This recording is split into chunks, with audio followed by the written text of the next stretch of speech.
So tell us about your experience at Skyline. What were those last 2 years like?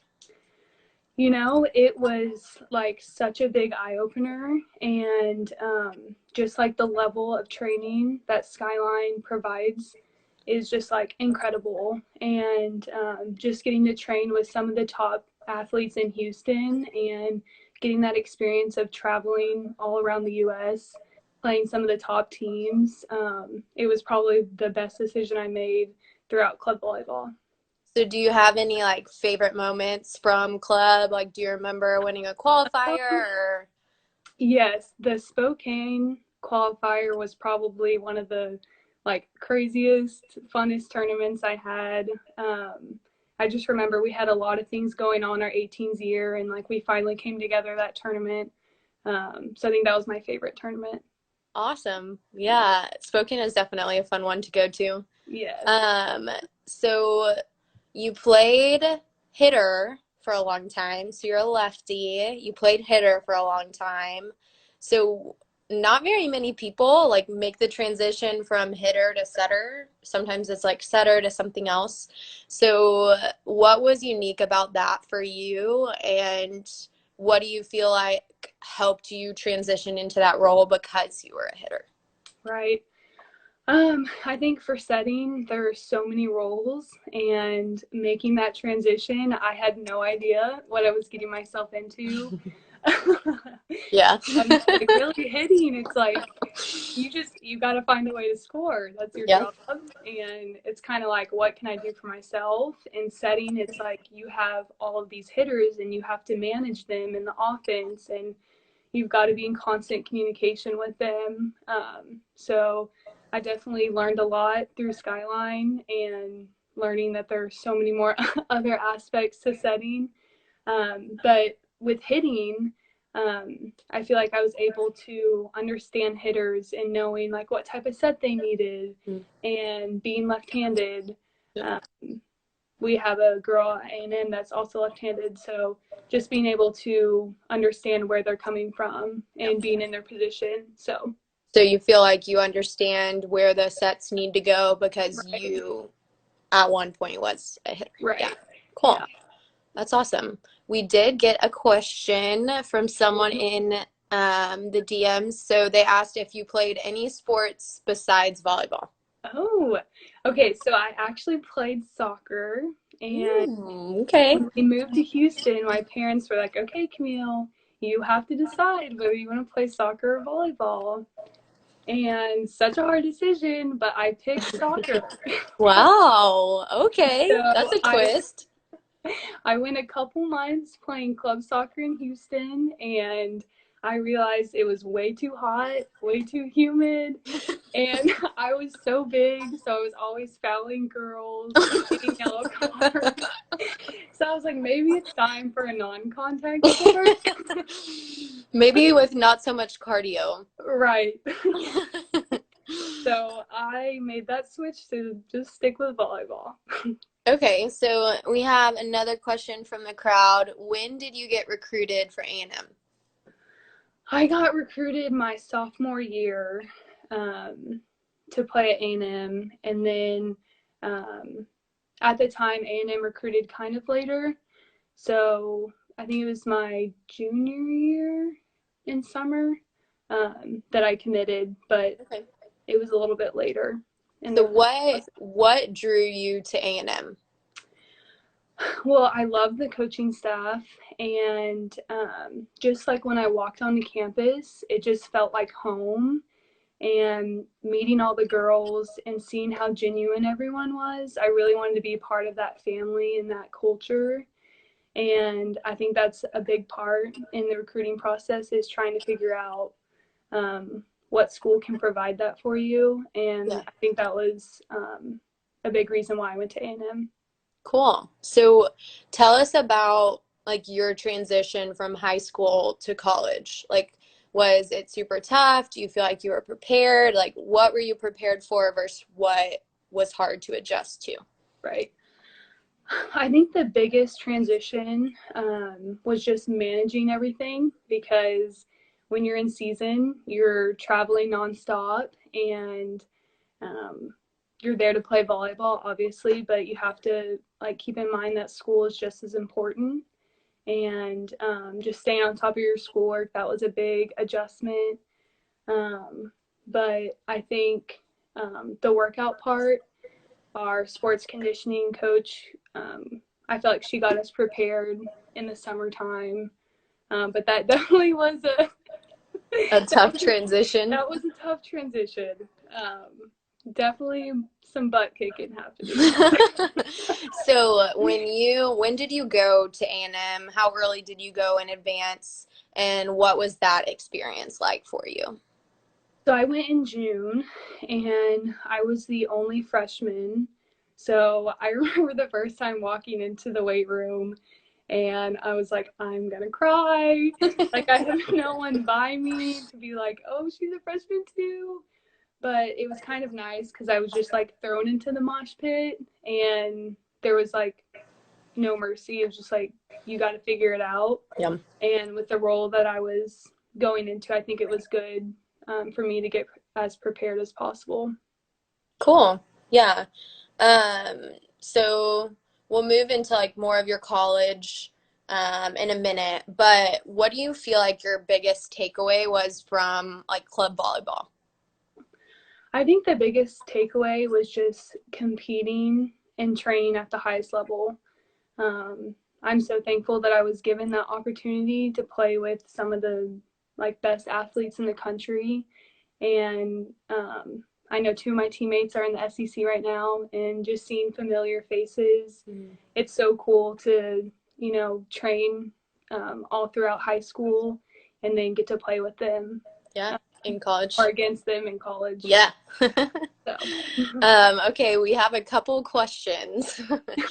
Taylor Voss, who's currently at A&M, says, would you rather be stuck in quarantine forever or have jam-packed and super busy days every day forever?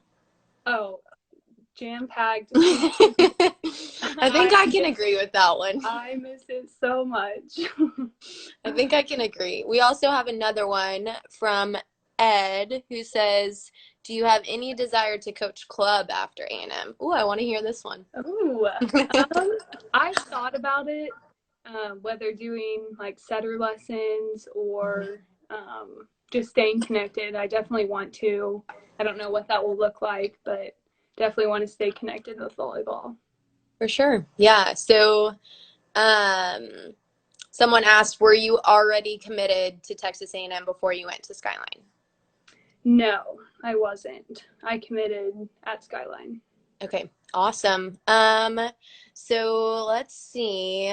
What do you feel like is your bread and butter as a player? Like in college, what's easy for you? You can just kind of do it without thinking and you're good at it. Yeah. I think it would be attacking. Yeah. Second contact. Just being a hitter, and it just feels really natural, and I feel like it brings like a lot of energy to the team, especially when it's in the right moment. So I think that's my bread and butter. Cool. So what do you feel like you've learned at A&M, whether that's in terms of volleyball or in terms of school or all those types of things? I think the biggest thing is just being present in every situation you're in, whether you're on the court or you're in the classroom.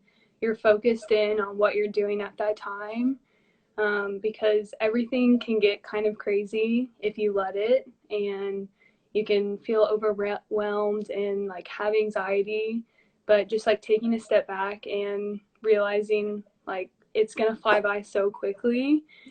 So just being where your feet are and enjoying every moment of it. Yeah. So, have there been any like major volleyball moments that you just know you'll remember forever that you've had at A&M? Yeah, I actually have a couple. Definitely there's like the hard ones, and then there's like the fun, like Yeah. I think the volleyball one would be playing in the Sweet 16. Yeah. That was just like such a cool environment, playing at Wisconsin, and just like the crowd and just like the tradition that they have there was so cool to see. and just getting to play at a national level Cool. was awesome. Yeah, so you talk about going to the Sweet 16 this year. So that was really big deal. Right. And y'all got to host Hmm. the first two rounds. So tell us what that was like. What was it like playing in Reed Arena in the NCAA tournament? Right.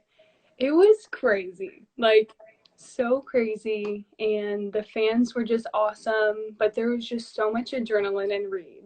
Like everyone was so excited, and we thought we weren't going to get to play again in Reed after our last SEC match. So seeing our name up on the screen Yeah.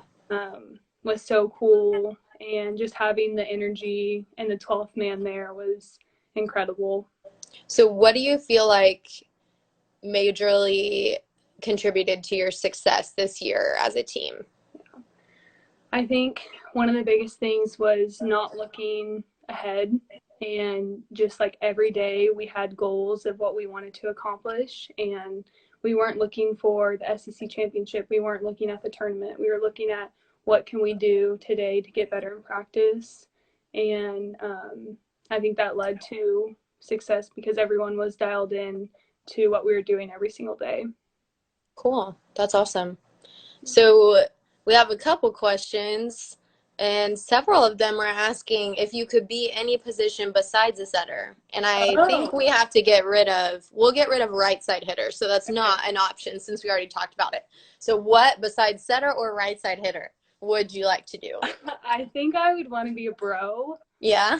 I think there's just like a special connection with all of the back row players, and I think they like get zero credit, and I think it's such a special position, and it's Yeah. just it looks like so much fun, and I do play defense setting, but having that as like my major role and kind of getting to own that would be pretty fun. Yeah. So Gabby asked that question, and so she's Oh. very excited that you said libero.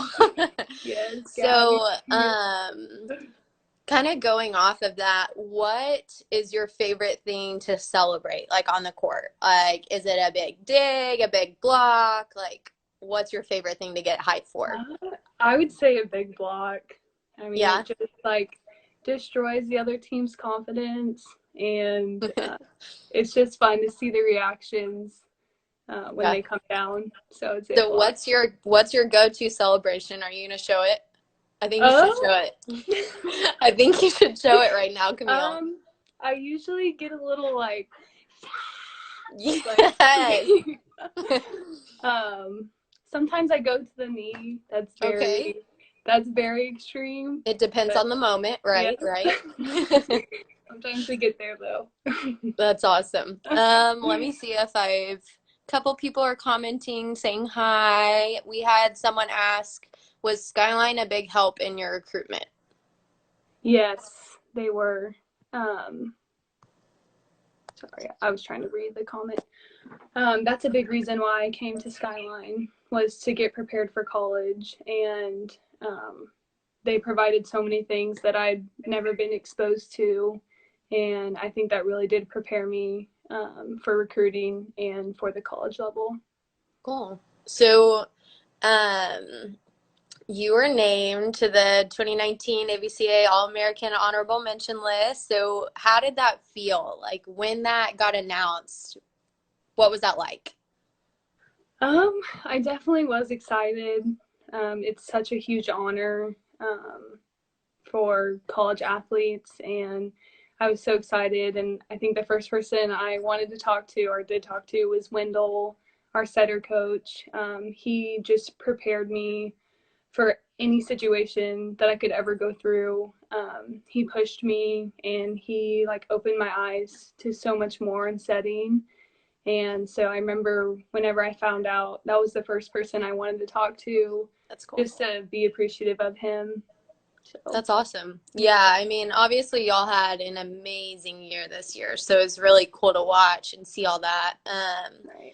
How are you like looking forward to next year? What does that look like? Yeah, I mean, it's definitely different. It's everything's kind of unknown right now, but I know as a team, we're talking about just being super hopeful and looking at it as if we're going to have a season, and whether that's a condensed season or we have the full season or Yeah, it's pushed in the spring. So we're just really trying to train right now and get prepared for as if we have season in the fall. for sure. Yeah, that's what you have to do, you know? Right. So, what do you feel like as you've gotten older each year at A&M? How do you feel like you're different now than you were when you're a freshman? Oh, totally night and day. Just the perspective. I think coming in as a freshman, it's kind of like all about me. Like I'm trying to figure out who I am and what I want to do as I get older. And now it's like, oh my gosh, like I now see what those freshmen are going through, and like that's what I went through. So I think the biggest thing is just having a like an eye-opening experience and Mhm. being able to help others through their situations and their experiences in college volleyball. For sure. Yeah. So you talk about like the future and after volleyball is all over. What do you want to do with your career? That's a great question. I am still trying to figure that out, but I know I want to go in the medical field. I know nursing looks Okay. super interesting, and then occupational therapy as well. So I'm getting the prereqs for both, and then just kind of trying to figure out what I want to do, which route I want to go. Yeah. So how important, it sounds like you have a pretty demanding school schedule based off Right. of what your interests are. How have you managed that while you've been, playing really high level volleyball? Right. I think the biggest thing is prioritizing my time. And when I have time outside of volleyball, I'm doing my homework. And whether that's sacrificing social time on the weekends or at nighttime after practice, I have to get my schoolwork done. Yeah. And I think it's nice that we have a team that's really like pushing for academics. So finding people to study with and staying encouraged in that area. Cool. Yeah, we actually had someone ask, what is it like being a college athlete and how do you balance your social life? So, kind of what you just talked about. How do you get involved socially? Yeah, so I think the biggest thing is like I know some people on our team are in sororities and involved with other things on campus, and I try to do community service, and I'm part of SAC. So I think the biggest thing is if your coaching staff allows it, like you can get in and like be involved with a lot of things. It's just a matter of balancing and figuring out what's important to you. So I think that's the Yeah. biggest thing. So, you talk about volunteering, you talk about SAC. So, what have you gotten involved with the last little while?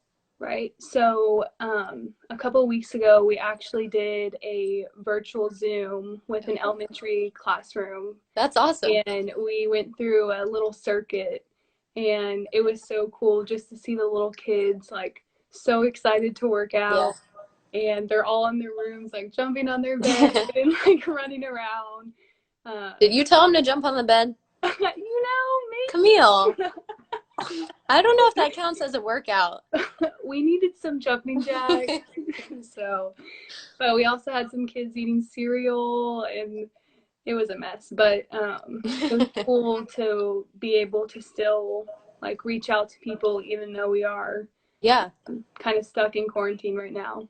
that's awesome. Mm-hmm. So we got another question. What is the best part of game days? Ooh, I think the best thing about game days are the traditions that we have. So our pregame rituals in the locker room, just being around the team, and just like the excitement before the game. I think that's my favorite part. And you know what I'm talking about. Yeah, yeah, I do. There are some fun things that happen for sure. What do you like? How do you mentally prepare for games? What does that look like for you? Great question. So usually the night before, before I'm like going to bed, I'll try to visualize what I'm doing or what I'll do in the game. So kind of just like having good positive thoughts, but also like when something goes wrong, how I approach and like how I address that situation. And then the day of the game, our sports psychologist would call us and he would like kind of take us through a visualization as well. And I never really thought that was a thing until I came to A&M, but it does help a lot because it puts yourself in situations before you're actually in them, so you know how to prepare for them. Yeah, cool. So we've got a couple questions. Drew Fields asked your favorite pump up song? Question mark? Oh, I'm trying to think. Ooh, you know, I have one. I'm trying to think of the name of it. It's the Maybe you one should just sing it. I think you it's should the just sing one it. we always dance to, Halsey. I think you In need the to locker room. drop the beat. Juju on that beat. Oh, there we go. That is a good one. Yeah, that one. Let's see. Who was your most influential trainer slash coach and why? Ooh. I would have to say in college, it definitely would be Wendell. He's our assistant coach at A&M, and he like opened my eyes to setting and what it takes to be a collegiate setter, and really pushed me to be like my best. And he showed me that good is not good enough ever. That's his big motto. So always striving for perfection. So Cool. That's awesome. How did playing for the team rather than yourself shape you as a player? I think, especially in college volleyball, it gets hard and the season is long. So I think when you are like pushing yourself for your team and putting your team first, it makes it so much easier to get through the hard moments. And when you get on the other side, like you are working for 17 other people instead of yourself. And it feels so much better when you're focused on the team and not yourself. Cool. Yeah. Let's see. We have another one. What club teammates have you stayed somewhat close with, and how has keeping those friendships been important to you? Yeah, I think that's huge, especially with having teammates playing in college volleyball and getting to see them if they play in your conference. Reagan Chanchuli, she plays at LSU, and so I get to see her either once or twice a year, depending on if we play them. Mm-hmm. And then Avery Skinner, she also plays in the SEC. So depending on if your teammates are playing in your conference, that's just big because you're able to see them and Yeah. kind of go through the same thing that Mm-hmm. they're through. Yeah. So did y'all like communicate about what it was like when you first got there and kind of talking through that and then Right. change? Yeah.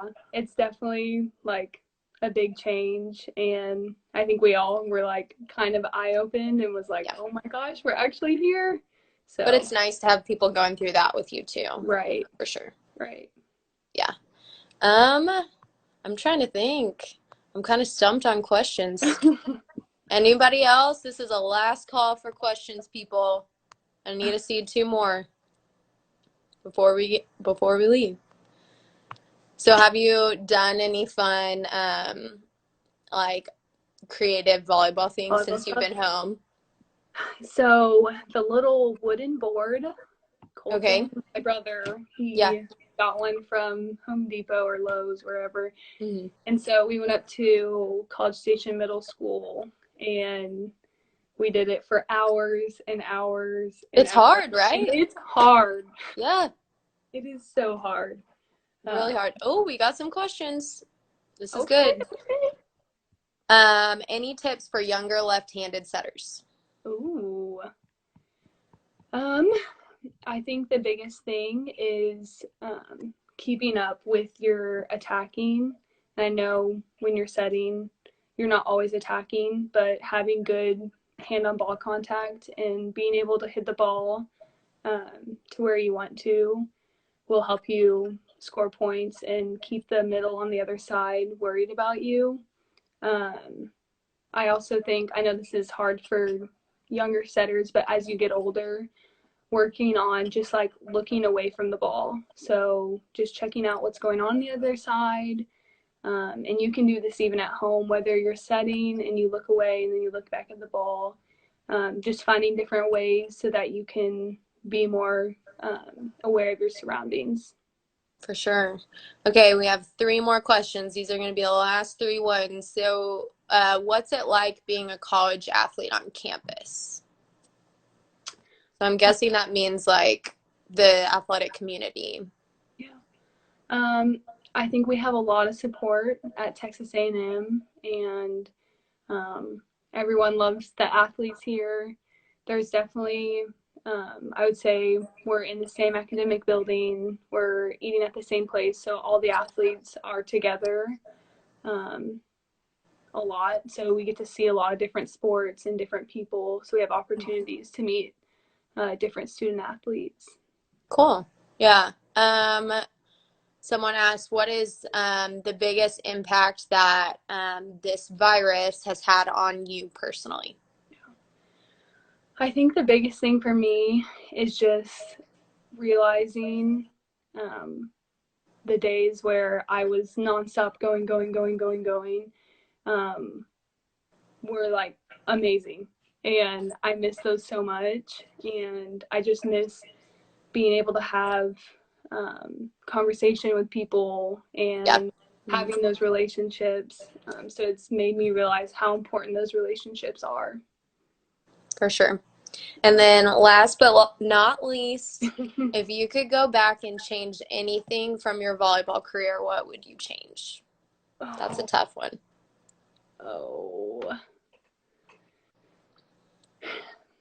Honestly, I don't think I would change anything. I learned so many different things with each area of volleyball that I've been through, and with each position that I've played, with each club that I've played at, and with all the different teams that I've had. I've learned something from each of those. So I don't think I would change anything that I've done in my volleyball career. No regrets. That's awesome. No regrets. Good. Yeah. Well, thank you so much for coming on with us, Camille. This has been super fun. We've had some really awesome questions from everybody in the crowd. Yeah. So yeah, I hope you have a good rest of your day, and everybody else, thank you for joining us. Yes. Thank you so much for having me. Bye, Camille. Everybody stay safe. Bye. Bye.